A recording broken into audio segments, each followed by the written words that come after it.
It's 6 p.m. on a Friday here in Korea. Welcome to our newscast. I'm Daniel Che. Let us begin first with the headlines.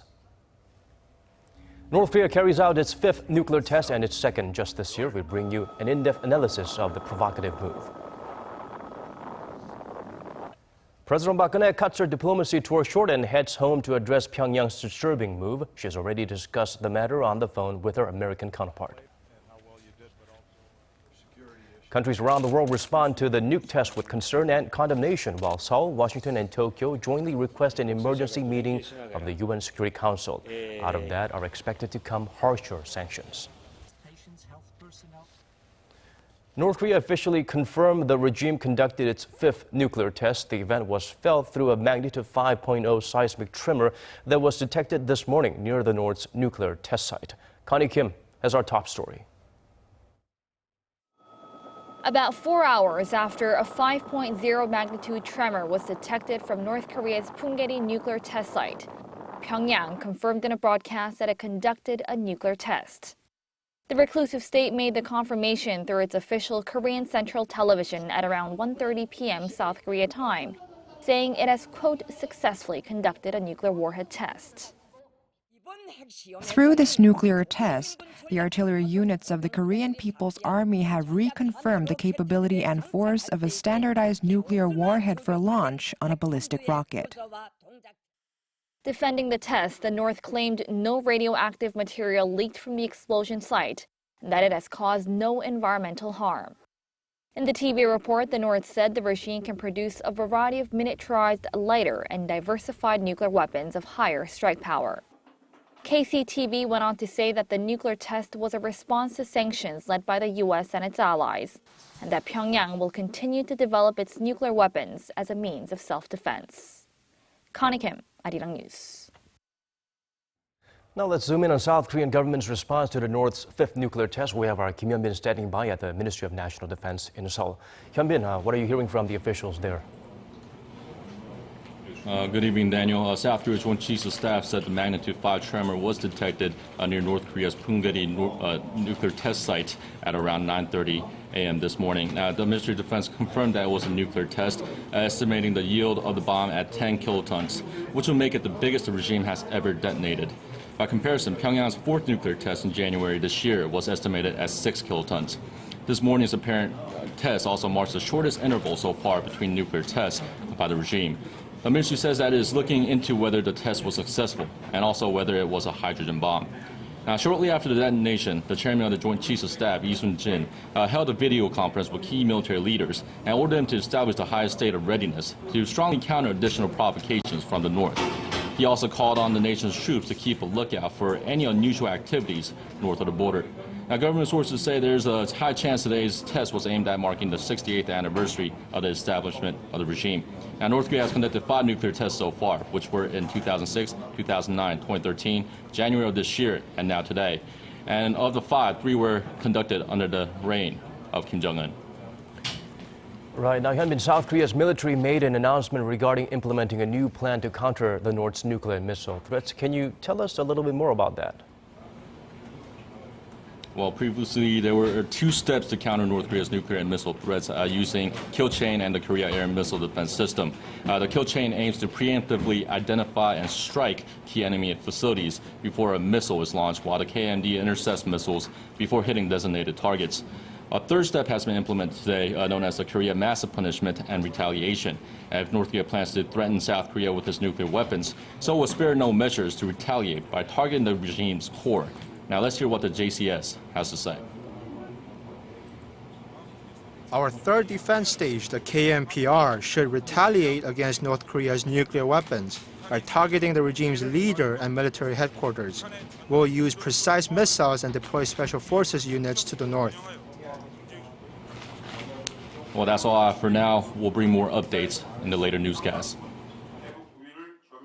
All right, thank you for that. That was our Kim Hyun-bin from the Ministry of National Defense. Moving on, President Park Geun-hye, meanwhile, was briefed immediately this morning after the blast was detected. She's now on her way back to South Korea from Laos, where she cut short her diplomatic schedule to attend to the situation here in Seoul. As Commander-in-Chief, she condemned the regime for ignoring international calls for it to give up its weapons and vowed stronger countermeasures against the North. Song Ji-sun reports. Following North Korea's fifth nuclear test, President Park Geun-hye immediately ordered a National Security Council meeting back home, which was chaired by Prime Minister Hwang Kyo-ahn. After an emergency meeting with her chief aides and cabinet members in Vientiane, President Park released a message strongly condemning North Korea's fifth nuclear test. She said the test only proves the Kim Jong-un regime's mad recklessness, and that this fifth nuclear test, following the fourth one earlier this year, is a clear violation of the UN Security Council resolution, neglecting the international community. North Korea's nuclear test, coming less than 24 hours after the East Asia Summit's adoption of a non-proliferation statement, is proof that it completely ignores the international community's united position against the North's nuclear program, and attests to maniacal recklessness of North Korean leader Kim Jong-un. She also said Pyongyang is on a path to self-destruction and further isolation, as long as it completely ignores the international call for it to give up its nuclear ambitions. The only thing the Kim Jong-un regime has gained from today's nuclear test is tougher sanctions and further isolation from the international community, which will eventually speed up its path to self-destruction. President Park also spoke with U.S. President Barack Obama on the phone less than 4 hours after the confirmed launch. Canceling her afternoon schedule on her official visit to Laos, Park cut the day short and wrapped her trip with the Korea-Laos summit. President Park said that Seoul, in close alliance with the international community, will seek stronger sanctions on global and bilateral levels and take all necessary measures to pressure North Korea to abandon its nuclear program. 송지선, Arirang News, Vientiane. Going back to the South Korea-U.S. phoner there, South Korea's presidential office of Changwon confirmed that President Park held a 15-minute conversation with her U.S. counterpart at 10 a.m. South Korea time to discuss the North's latest provocation. President Park told her U.S. counterpart the latest nuclear test should be distinguished from others in terms of its timing and its strength. She said the test is proof of the regime's recklessness. Meanwhile, President Obama assured President Park that the U.S. will do its best to protect South Korea from Pyongyang's threats. A Changwon spokesperson explained that the phone call with President Obama was arranged on shorter notice than ever before. And in the absence of President Park Geun-hye, South Korea's Prime Minister headed an emergency National Security Council meeting. Oh Jung-hee fills us in on the official statement on the North's fifth nuclear test, urging the communist state to abandon its programs and calling for additional sanctions. The South Korean government strongly condemned North Korea's fifth nuclear test on Friday, calling it an intolerable and grave provocation. The condemnation came through the government's official statement following an emergency National Security Council meeting Friday led by Prime Minister Hwang Kyo-ahn. The government warned North Korea to give up its nuclear and missile programs, warning that its failure to do so will lead to its destruction. If North Korea continues its provocations, it will eventually walk down a path of self-destruction, experiencing tougher sanctions, further isolation from the international community, and economic collapse. We urge Pyongyang to completely and irreversibly abandon its nuclear and missile programs. During the NSC meeting, the Prime Minister had called North Korea's fifth nuclear test a direct challenge to the international community's united front. He added that President Park Geun-hye has already sought the consensus of the U.S., Japan, China, and Russia on stopping North Korea's nuclear development. Seoul's official statement also emphasized that it'll work with the international community to step up measures against the regime and ensure all countries fully implement them. Seoul will put all its diplomatic efforts into cooperating with the international community and coming up with new, tougher sanctions on the UN Security Council level and on the bilateral level. The government also stressed that it'll respond to any provocation with absolute precision and strong determination. Oh Jung-hee, Arirang News. And now let's get the latest response from South Korea's Foreign Affairs Ministry and how the international community is reacting to North Korea's fifth nuclear test. We have our Kwon So-hwa standing by at the Ministry of Foreign Affairs. So-hwa. Daniel, South Korea's foreign ministry has been on high alert since North Korea's signals of a nuclear test this morning, and the ministry has been holding several emergency meetings. Now, the latest one being by Vice Foreign Minister Im Sung-nam, U.S. Ambassador to South Korea Mark Lippert, Commander of U.S. Forces Korea Vincent Brooks, and the U.S. Principal Deputy Undersecretary of Defense for Policy David Shear, who consulted each other on North Korea's provocations. Earlier, South Korea's Foreign Minister Yoon Byung-se, who was out of the country with President Park Geun-hye, discussed the North's threat over the phone with his Japanese and U.S. counterparts. Both Minister Yoon and Tokyo's top diplomat Fumio Kishida denounced Pyongyang's fifth nuclear test and shared their early analyses of it, as well as the results of relevant meetings in their respective countries. In the morning, just like here in Seoul, Japanese Prime Minister Shinzo Abe called on a National Security Council meeting. North Korea did carry out a nuclear test. It is something absolutely unacceptable. We need to and will strongly protest against their actions. Yoon and Kishida also promised to closely cooperate on the trilateral front with the U.S. Following that conversation, Yoon and his U.S. counterpart John Kerry agreed that Seoul and Washington are on the same page on North Korea's latest nuclear test and said they'll work on closing the loopholes in the sanctions on the regime. U.S. President Barack Obama also vowed to tighten sanctions on North Korea and make them more effective after talking with President Park Geun-hye earlier in the day. Now, North Korea's closest ally, China, issued a statement saying it urges North Korea to, quote, honor its commitment to denuclearization, comply with the relevant Security Council resolutions, and stop taking any actions that worsen the situation. A Chinese foreign ministry spokesperson said Pyongyang's ambassador to Beijing is to be summoned to the ministry. Well, judging by the rapid response, it looks like North Korea is getting its wish if it wants to be taken seriously as a global threat. Now, the United Nations front, we also are expecting some criticisms in the near future as well, Soa? Yes, Daniel. South Korea's foreign ministry says that the UN Security Council will convene for an emergency meeting at the UN headquarters in New York Friday afternoon to discuss the latest threats coming from North Korea. And that'll be Saturday, early Saturday, South Korea time. Now, the meeting has been jointly requested by the US, Japan, and South Korea. And the meeting, the 15 council members are expected to first announce their position on the test, then begin to discuss additional sanctions on the regime, which are expected to be harsher than those imposed in March, namely Resolution 2270, which was passed after the North's fourth nuclear test in January. Now, that's all I have for now, but I'll be back with more updates in our later newscast. Back to you, Daniel. Thank you for that. That was our Kwon So-ah from the Ministry of Foreign Affairs. Moving on, unfazed by growing international pressure, North Korea's provocations appear to be coming with greater frequency. It's been just 8 months since its last nuclear test. And to help us delve deeper into the issue, we are joined now by Professor Kim Chul-woo, Senior Research Fellow at Korea Institute for Defense Analysis. Professor, it's good to have you with us. Thanks for having me.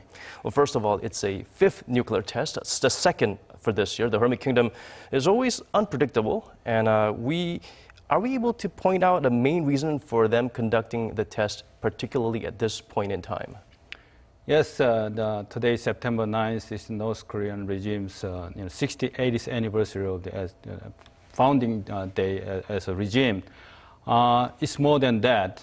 It's not a domestic message. It's against the international community with the provocative, blatant challenges to the international norms and every, just consensus-building measures in keeping with the humanity as a safe place. So selecting the date is not simple. So that's why we need a sense of urgency, because it's against the G20 and it's over the Korean Peninsula, not just the East Asia, but throughout the world.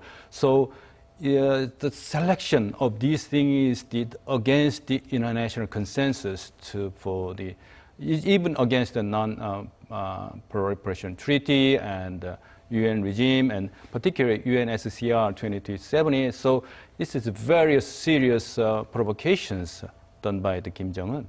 Right. many assume that the North Korea is irrational and they're not calculative, but they are very cold and they're very cunning and they consider various factors before deciding on a date. Moving on, a 10 kiloton, that's the most powerful blast yet from North Korea. The previous one was at about 6. That's about half of what we had recently. Could you explain exactly the kind of destructive power such an explosion can impose? Yeah, just 10 kiloton is, yes, indeed, is a very serious factor. But the explosive power at this juncture is collaborating with North Koreans and the ballistic missile threats.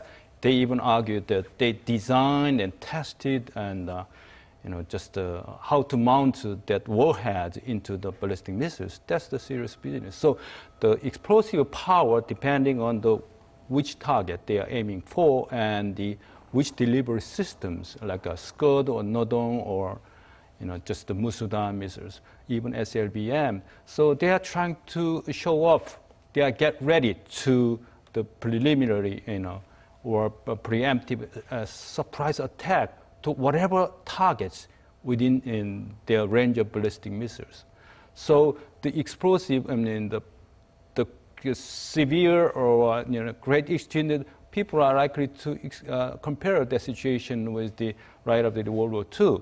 But it's more than that. The delivering and the targeting obnoxiously, blatantly to the very highly populated, metropolitan city of Seoul will be enormous. So we are entering into the great threat juncture to how to deal with North Korean leader Kim Jong-un, particularly his decision-making styles, and he perceived his decision as strategically calculated, just actions, but it must be turned out as that misjudgment will only lead to the aggravated self-isolation or self-destruction from the international community. So what I'm saying is that the magnitude of kilotons is not a technical point. Yes, this is indeed a very important factor, but more than that, we have to assume that the complexity of this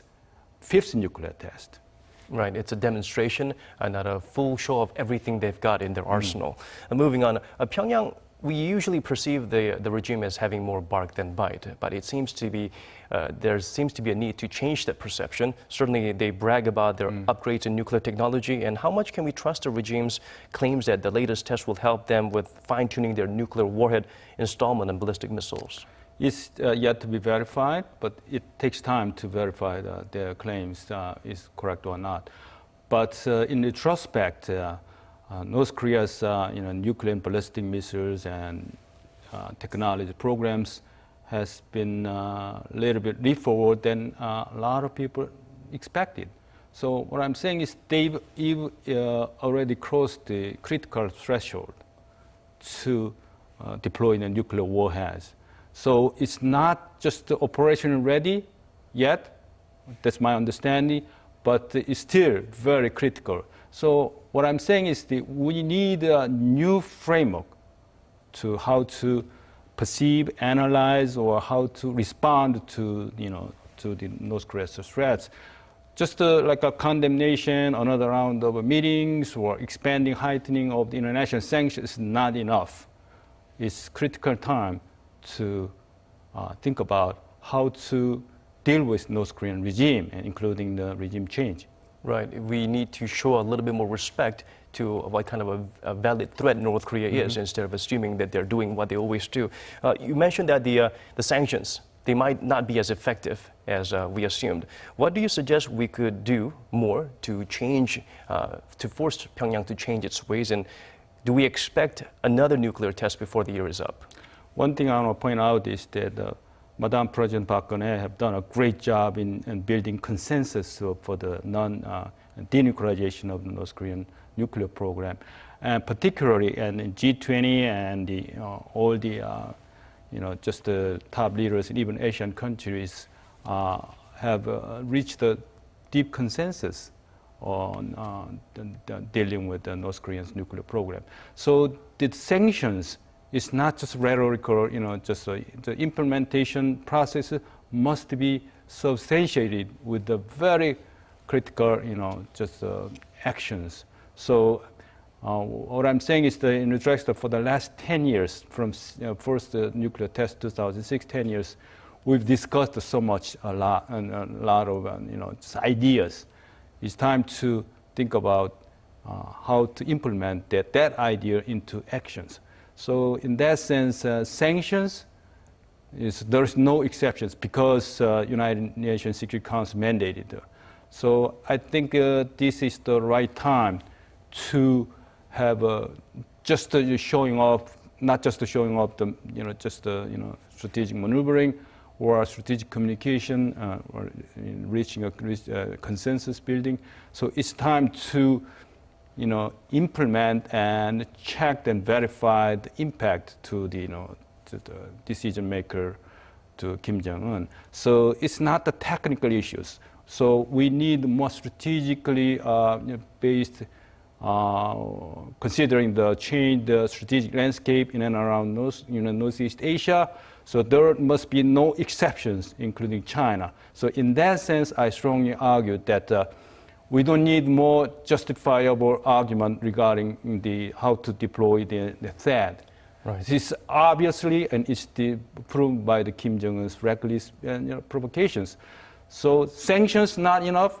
We have to think about how to, as a former military man, retaliate. If something's provocative, behaviors again, on top of the fifth nuclear test, it's not the time to wait for another nuclear test, sixth nuclear test. Right. We hope to invoke changes, but instead we need to consider changes we need to make internally ourselves to bring about some dramatic changes to North Korea. That's right. Okay, Professor Kim Chul-woo, thank you so much for your time today. It's my pleasure. Now we go over to the National Assembly, where lawmakers are also on high alert following North Korea's fifth nuclear test. We have our parliamentary correspondent Shin Se-min standing by to give us the updates. Se-min? Yes, Daniel, since the news broke out this morning, the National Assembly has been busy convening a number of meetings amongst all political parties, as well as emergency standing committee meetings. Now, right at this moment, the meeting of the National Defense Committee is underway, and just minutes ago, the National Assembly's Foreign Affairs and Unification Committee came to a closure. Daniel, as much as the issue itself is dire, considering it's the second nuclear test already this year, both the Foreign Affairs and the Unification and the Defense Committee were quick to adopt a resolution condemning the regime's fifth nuclear test. The committees also called on the international community to put more weight into crippling Pyongyang's nuclear weapons development. Now, Semin, besides the National Defense Committee, what else are we following at the Parliament? Well, we're also looking at the Foreign Affairs and Unification Committee, as it just came to a closure after a couple of hours since the committee's emergency meeting convened this afternoon. Unification Minister Hong Yong-pyo and the First Vice Minister of Foreign Affairs, Im Sung-nam, were in attendance during the meeting to brief lawmakers with the latest updates. And I'll bring you the more in our later newscast once the Defense Committee wraps up soon. Daniel? Thank you for that. That was our Shin Se-min with the updates from the domestic political arena. Staying in that realm, South Korean lawmakers at the National Assembly also swiftly responded to the North's nuclear test. Our political correspondent Park Ji-won has more on their chorus of condemnation. South Korea's three main political parties were in unison denouncing North Korea's fifth nuclear test. The ruling Saenuri Party said the North's behavior is not only challenging peace and stability on the Korean peninsula, but is a provocation against the international community and all humankind. The North's nuclear test has once again made us realize that stronger and more effective international sanctions are necessary. We urge the South Korean government to make its utmost diplomatic efforts to secure effective measures from the international community. The main opposition Minju Party of Korea also denounced the North Korean regime, saying the liberal-leaning party strongly opposes any nuclear weapons on the Korean peninsula. The party added that the regime's nuclear provocations will only bring isolation to the North. North Korea's nuclear test is a violation of UN resolutions and a clear provocation that threatens the peace and stability of Northeast Asia, including the Korean peninsula. The minor opposition People's Party also slammed Pyongyang, saying cooperation and talks are the answer, not missiles or nuclear bombs. People's Party strongly denounces North Korea, reiterating that these provocations can never be allowed for peace on the Korean Peninsula and for the world peace. There's no bipartisan division on security issues. The three parties also stressed the need to stop political bickering when it comes to security issues and vowed bipartisan efforts to counter the threat. Park Ji-won, Arirang News. Shifting our focus to the possible repercussions on the economy by the North Korea's nuclear test, relevant officials in Seoul came together to evaluate the potential risks the event poses to the local economy. The South Korean stock market, meanwhile, saw substantial losses. Kim Min-ji has the digits and more. South Korean shares were in for a hit Friday with the latest uncertainties on the Korean peninsula. The benchmark Kospi shed 1.25% to close at just under 2038. At one point, the main index had dipped to the lower 2030 level. The tech-heavy Kosdaq also closed down 0.36%. The Korean won weakened against the U.S. dollar, falling 5.81 from the previous close. But the general consensus is that the impact of North Korea's nuclear test will be limited, as it has been in the past, although it may take a toll on investor sentiment in the short run. After the North's fourth nuclear test in January, the Kospi lost only 0.3%, with similar movements after the second and third tests as well. We think that the market impact will be short-lived, as it has been in the historical time. We think that the market have seen some immediate impact. For example, the Korean won saw about 0.5% depreciation on the news. However, within the 3 hours that the won has stabilized to 1100 level. The Kospi has seen some outflow. However, we think that the investor sentiment will recover quickly as they realize that there will be no physical conflict between the two Koreas. The slide has rather been attributed to negative sentiment following the European Central Bank's decision to keep its monetary policy on hold without further expansion and a possible rate hike in the U.S. In light of Friday's developments, the Finance Ministry convened an emergency meeting with officials from related agencies to discuss the situation and review necessary measures. While they believe the test will have a limited impact on the financial market and the overall economy, they're not ruling out the possibility of increased market volatility as global uncertainties, including a possible U.S. rate hike and the impact of Brexit, still linger. The government says it will operate an interagency team to monitor local and overseas markets around the clock and vow to take swift action if deemed necessary. Kim Min-ji, Arirang News. These are the stories we're following at this hour. This has been Daniel Che. Thank you for watching.